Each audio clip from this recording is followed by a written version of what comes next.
ഉത്തരേന്ത്യയിൽ സംസ്ഥാനങ്ങളിൽ ഉഷ്ണതരംഗം തുടരുകയാണ്. ഉത്തർപ്രദേശിലെ മിർസാപൂരിൽ തെരഞ്ഞെടുപ്പ് ഡ്യൂട്ടിക്കെത്തിയ 6 ഉദ്യോഗസ്ഥർ ഇന്നലെ ഉഷ്ണതരംഗമേറ്റ് മരിച്ചിരുന്നു. ഹിമാലയൻ യാത്രയ്ക്കെത്തിയ പെരുമ്പാവൂർ സ്വദേശി ഉണ്ണികൃഷ്ണൻ സൂര്യാഘാതമേറ്റാണ് മരിച്ചത്. ഉഷ്ണതരംഗത്തിലും സൂര്യാഘാതത്തിലും ഉത്തരേന്ത്യൻ സംസ്ഥാനങ്ങളിലാകെ മരണം 50 കടന്നിരിക്കുന്നു.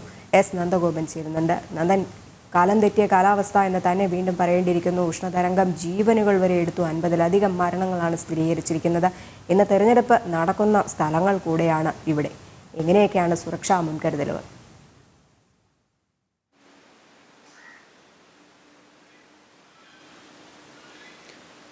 രജനി, ഉത്തരേന്ത്യൻ സംസ്ഥാനങ്ങളിലാകെ ഉഷ്ണതരംഗം തുടരുകയാണ്. ഏതാണ്ട് മിക്ക സംസ്ഥാനങ്ങളിലും കാലാവസ്ഥ 45-നും 48-നും ഇടയിലാണ് ഇപ്പോൾ നിൽക്കുന്നത്.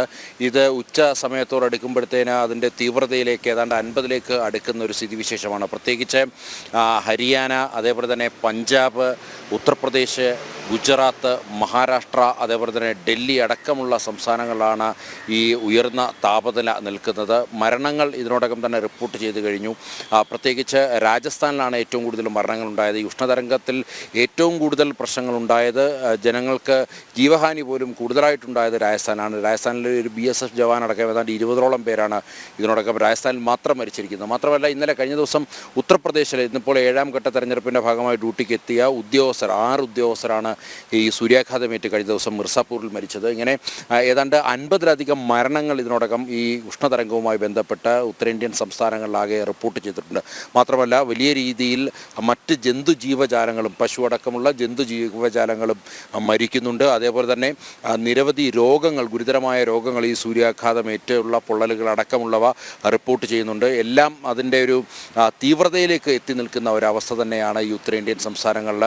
മാത്രമല്ല, ഡൽഹിയിൽ പോലും നോക്കിയാൽ വലിയ മുൻ വർഷങ്ങളെയൊക്കെ തന്നെ അപേക്ഷിച്ച് ഈ ഒരു സമയത്ത് വലിയ രീതിയിൽ ഉഷ്ണതരംഗം അതിൻ്റെ ഉച്ചസ്ഥായിൽ നിൽക്കുന്ന ഒരു സ്ഥിതിവിശേഷമാണ് നിലനിൽക്കുന്നത്. ഇന്നിപ്പോൾ തെരഞ്ഞെടുപ്പ് നടക്കുന്നു. നേരത്തെ തന്നെ ജനങ്ങൾക്ക് മുൻകരുതലുകൾ സ്വീകരിക്കണമെന്നുള്ള നിർദ്ദേശം ആരോഗ്യ വകുപ്പിൻ്റെ ഭാഗത്തു നിന്നുമുണ്ടായിരുന്നു. വെള്ളം കൂടുതലായി കുടിക്കണം, അതേപോലെ തന്നെ പരമാവധി തണലിൽ നിൽക്കണം, നേരിട്ടുള്ള സൂര്യാഘാതം ഏൽക്കരുത് തുടങ്ങിയ നിർദ്ദേശങ്ങളൊക്കെ തന്നെ നൽകിയിരുന്നു. അതേസമയം കാലാവസ്ഥ ഏതാണ്ട് സമാനമായ രീതിയിൽ തന്നെ തുടരുമെന്നുള്ള ഒരു വിലയിരുത്തലാണ് കാലാവസ്ഥാ നിരീക്ഷണ കേന്ദ്ര ഭാഗത്തു നിന്നും ഉണ്ടായിരിക്കുന്നത്.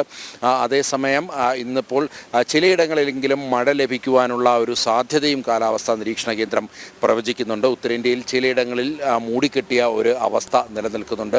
അങ്ങനെ മഴ പെയ്താൽ ഒരുപക്ഷെ ഈ ശക്തമായ ചൂടിന് അല്പം ശമനമുണ്ടാകുമെന്നുള്ളൊരു ആശ്വാസത്തിലാണ് ഉത്തരേന്ത്യയിലെ ജനങ്ങൾ. രജനി, കേരളത്തിൽ ദുരിതപ്പെയ്ത്താണെന്നുണ്ടെങ്കിൽ ഉത്തരേന്ത്യൻ സംസ്ഥാനങ്ങളിൽ ഉഷ്ണതരംഗം ആ ദുരിതവും തുടരുക തന്നെയാണ്. മരണസംഖ്യ വർദ്ധിക്കുന്നുണ്ട്. ജനങ്ങൾ ജാഗ്രത പാലിക്കണം. പുറത്തിറങ്ങുന്നവർക്ക് തന്നെ കൃത്യമായ മാർഗനിർദ്ദേശങ്ങളൊക്കെ തന്നെ പാലിക്കണമെന്നാണ് കാലാവസ്ഥാ നിരീക്ഷണ കേന്ദ്രം നൽകുന്ന മുന്നറിയിപ്പ്. എസ് നന്ദഗോപനാണ് ഡൽഹിയിൽ നിന്നും വിവരങ്ങൾ പങ്കുവച്ചത്.